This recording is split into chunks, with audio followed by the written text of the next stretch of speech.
Award a book that focuses on both the individual and the collective, on what is most intimate and what connects us. A book that questions the world around us, but which, through its language and literary references, is also a universal work. The winner of the International Booker Prize is Time Shelter by Georgi Gospodinov, translated by Anджела Родел.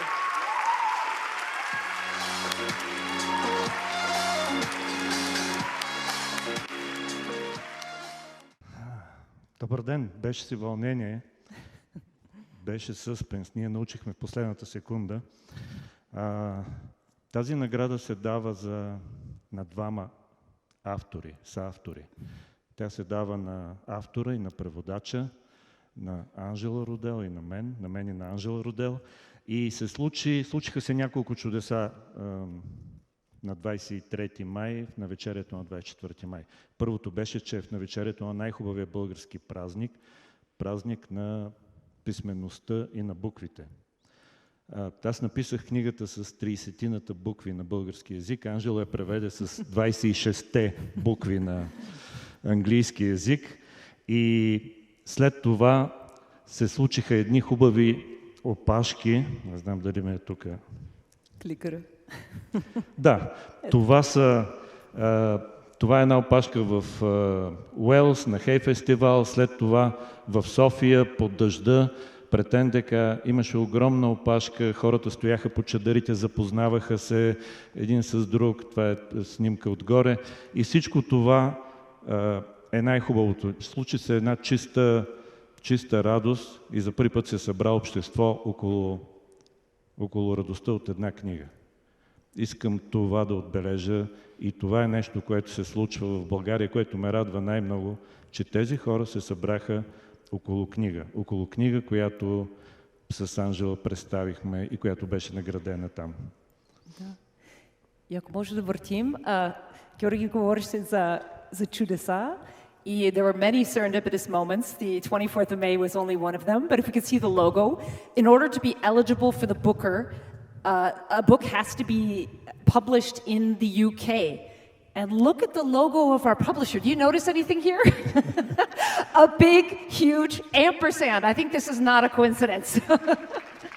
So I think translation is actually the ultimate and activity, because you are trying to take a work of art from a cultural and linguistic tradition and bring it into a new cultural, a new language, without losing that beauty, that power from the original. And as another serendipitous event this week, as we were planning our remarks today, my dear friend, who's actually here, Todor, he's actually my kum, sent me a wonderful quote from a Bulgarian poet and translator, Atanas Dalchev, who is one of the most fantastic poets of the 20th century. And he said, quote, "Literary translation reminds me of a window in which images from the street mix with reflections of objects inside the room.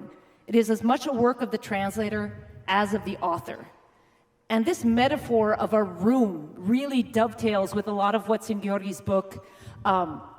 This idea that being in a place where you feel at home, that's familiar. And I see my role as a translator to put those couches, tables, chairs, the verbs, the nouns, the turns of phrase in English to make the readers feel at home, but yet make sure the lighting and the temperature is such that they're looking outside and seeing this world, this Bulgarian world, the world beyond that comfortable room at the same time. And I think that's a lot of what we're trying to do as a team.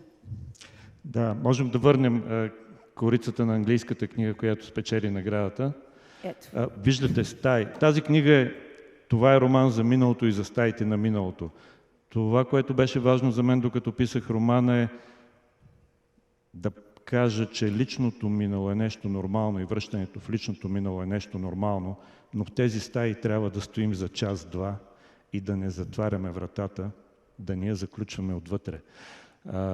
Защото никой от нас не живее в миналото и защото нашите деца не живеят в миналото. Затова стаите на миналото са само за временно ползване. Анджела идва от Милуоки, аз идвам от Ямбол. Между нашите два града има около 10 000 километра.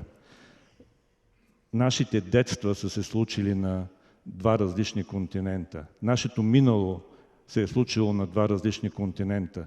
И това е чудото на превода, че всъщност всяко минало е преводимо, всяко детство е преводимо.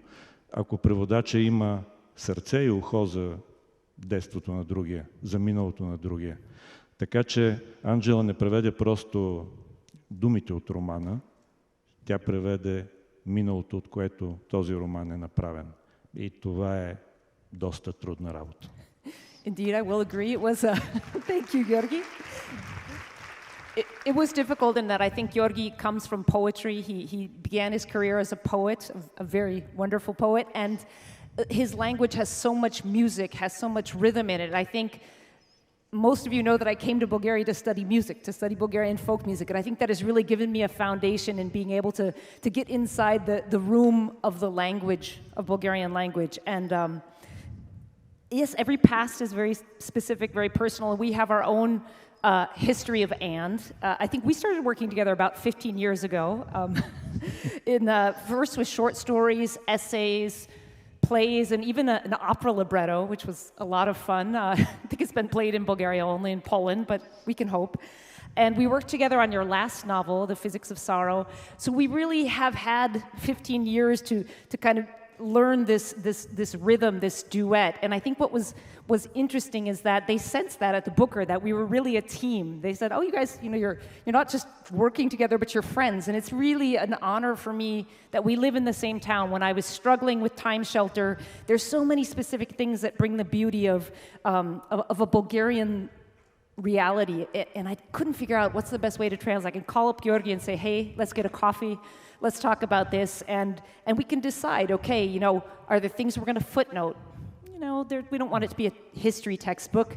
Are we going to stealth gloss? It sounds so military, right? To sneak an explanation in the text, but we also wanted to leave some things unexplained. We wanted the English reader to get a sense of a real Bulgarian flavor. So, if they're really curious as to what revane is, they can look on Google, right? So, or if they really wonder what rakia tastes like, they can come and visit, right? By the way, revane is very difficult for translation between Bulgarians also, because young people now, they think revane, which is like crying. It's completely different. Но искам да кажа нещо за... Аз идвам от страна, която е била в системата на комунизма, в тоталитарна система. Живял съм 20 години в онова време и помня ясно, че на нас ни обещаваха бъдеще. Помня ясно този чек на бъдещето. Сега, когато седнах да пиша романа, исках да го напиша заради това, че виждам как на нас вече ни обещават минало. Обещават ни минало отново, светло минало. Продават ни всъщност миналото като бъдеще. И двата чека, чека на миналото и чека на бъдещето, са празни. Затова не вярвайте, когато ви обещават бъдеще или минало. Има едно и по средата, това end, за което говорим тук, което е страшно важно, защото от него тръгва бъдещето. И защото той идва от миналото. И за това и става дума. Да спасим това и да продължим настоящето. Това беше основното в романа, защото живеем в дефицит на бъдеще. И когато живеем в дефицит на бъдеще, няма много избори, освен да се обърнем назад. Колективното бъдеще, колективното минало, обещанието за общо колективно минало, всъщност се превръща в пропаганда. Миналото може да бъде и пропаганда. Миналото може да бъде опасно. Това исках да кажа с този роман и това Анджела преведе. And I think this is a big reason why this book was so moving, not just to the Bukъr jury, but to readers all around the world. This poetic meditation on what philosophers like to call the aporias of time. I mean, St. Augustine, Hegel, Heidegger, this idea that we only live in this little teeny the now. But in order for us to have meaningful moral action in that moment now, we have to hold our past and our future in a really delicate dialectic. And I think most of us in this room who are wanting to work meaningfully in the now have experience with this. I think Nancy's presentation was an ideal illustration. We have the Bishop's Basilica, but we also have the schools of the future. I think this sense that we want to be looking towards the past and the future, but not blind to the present, is a lot of what Georgi's has made, the message in Georgi's novel that made so much resonance with readers around the world. So I think we're going to read a section of the book that illustrates this. Yeah. Преди да прочетем този отказ, само искам да кажа, това, което се случи след тази награда, е нещо, което съм искал винаги. То е да покажем, че за големите неща може да се говори и на малки езици. Че имаме правото, и не просто имаме правото, а трябва да говорим за големите неща. Малките литератури не са екзотични литератури. Те знаят много за болката и за травмата и за тъгите, и ще го кажа и на английски, на голям език. The small languages have the right to speak about big questions as well. Благодаря ви.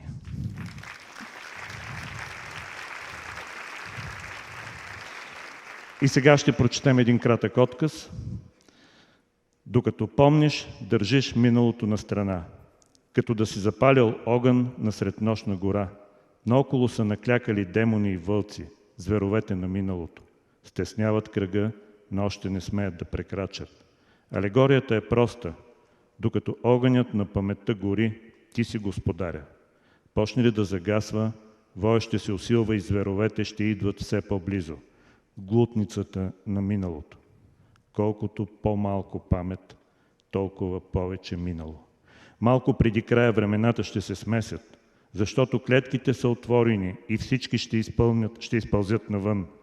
Ако не са дните, в какво ще живеем, викаше един поет, как му беше името, а дни няма. Календарът се е саморазпуснал, има само един ден и една нощ и те се повтарят вечно. Помня, за да държа миналото в миналото. The less memory, the more past. As long as you remember, you hold at bay the times gone by, like lighting a fire in the middle of a forest at night. Demons and wolves are crouching all around. The beasts of the past are tightening the circle, but they still don't dare step into it. The allegory is simple. As long as the flame of memory burns, you are the master. If it starts to die out, the howling grows louder and the beasts draw closer, the pack of the past. Shortly before the end, times get mixed up because the cages have been opened and everyone will creep out. If it weren't for the days, where will we live? A poet asked. What was his name again? But the days are gone. The calendar has dismissed itself. There is only one day and one night, and they repeat eternally. I remember so as to keep the past in the past.